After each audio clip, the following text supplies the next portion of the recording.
Sobre esse assunto, melhor falando, o vai e vem da guerra. Eu chamo aqui para conversa o nosso colunista do CNN Money, Gilvan Bueno, que nos dá a honra dessa conversa na tarde dessa segunda-feira. Uma boa tarde para você, Gilvan. Muito bom dia, muito boa tarde, muito boa noite para quem quer que esteja em algum lugar do mundo. Mas a minha alegria é muito grande, nossa primeira participação aqui, Estevão, eu e você. A gente fala muito no CNN Nacional e agora uma alegria de receber aqui no Money, viu? Com certeza. Obrigado e pelas boas-vindas, Gilvan.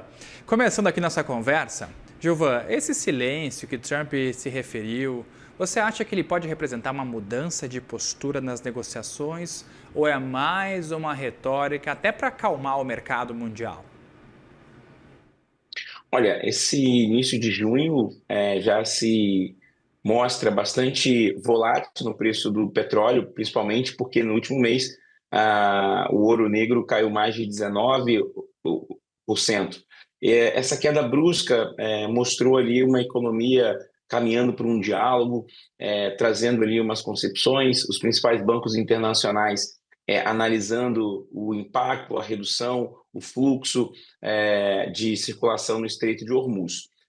Iniciamos junho com um ataque no final de semana, Israel acessando um espaço específico no Líbano, e agora, hoje, no primeiro dia de junho, o preço do petróleo dispara mais de 4%. Então, dentro desse cenário aqui, as negociações com o Trump, ele já tinha falado isso em maio, ele queria, em vez de ter um silêncio, mas caminhar de uma maneira cada vez mais devagar, mas muitos analistas destacam que esse conflito de Israel no Líbano e estimulando o Hezbollah, que desde março vinha negociando para não conseguir, para não participar de uma maneira mais ativa nesse conflito, acabou fazendo o Hezbollah participando disso, e isso pode prejudicar as negociações.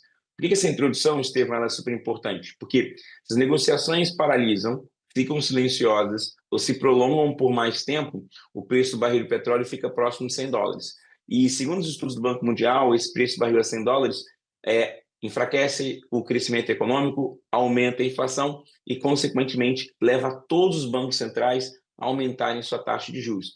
Então, esse cenário de demora, silêncio ou não ter uma previsibilidade de negociações acaba atrapalhando o finalzinho de 2026 e tornando 2027 um ano cada vez mais desafiador para a política monetária. Fogo contínuo que nos dê mais solidez, assim falando, Gilvan, nós teremos esses impactos a médio e longo prazo na economia? Olha, para responder essa pergunta, eu acho que na atualidade o Banco Mundial tem feito vários estudos sobre esse fenômeno, né, do impacto dos conflitos no Estreito de Hormuz.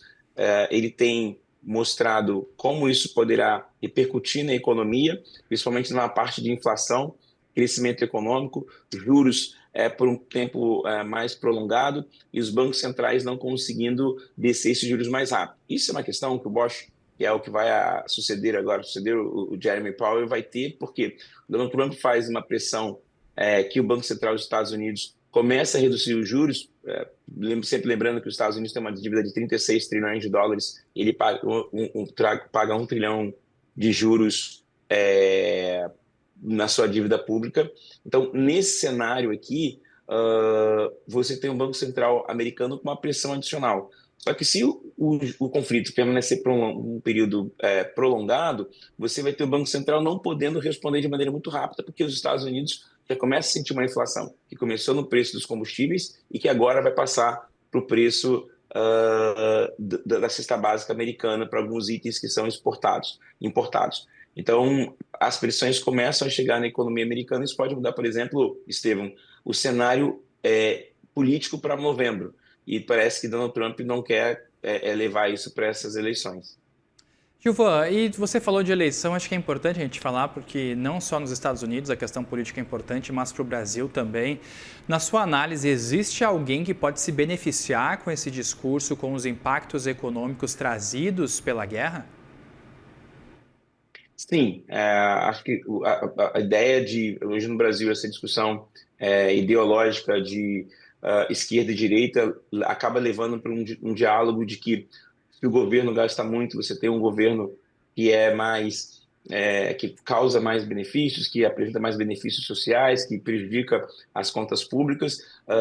E do lado da direita do Brasil, você tem um discurso muito sobre tirar esses impactos, deixar que o Estado não faça tantas benevolências ou tanta transferência de renda. A discussão do ponto de vista econômico é isso, né? Prejudica a política fiscal ou faz aqui uma equação de reduzir custos e tornar o Estado cada vez mais eficiente. Dentro desse cenário aqui, quem faz essa discussão de um Estado cada vez mais equilibrado nas contas públicas acaba capturando um pouco os momentos que o governo tem que intervir na economia para tentar frear esse impacto. Sempre lembrando que o Brasil, dentro dessa grande concentração de renda, ele sempre tem um problema de tentar evitar choques de preço, que é uma fala do Galípolo na sua última conversa no Senado, que a economia mundial, principalmente o Brasil, tem atravessado 4 grandes choques de ofertas, e esse choque de ofertas acaba prejudicando as famílias com menor poder econômico. Então, do lado de uma política cada vez mais assistencialista, de transferência de rendas, de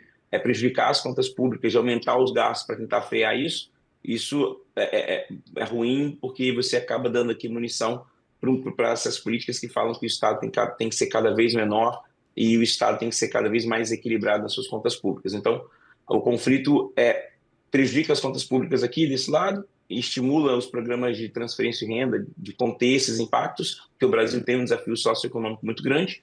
São 30 milhões de pessoas que vivem abaixo da linha da pobreza. Do lado de cá, você tem uma discussão sobre um Estado cada vez mais eficiente, sem entrar nisso. Então, quem tem esse discurso aqui acaba capturando esse eleitorado.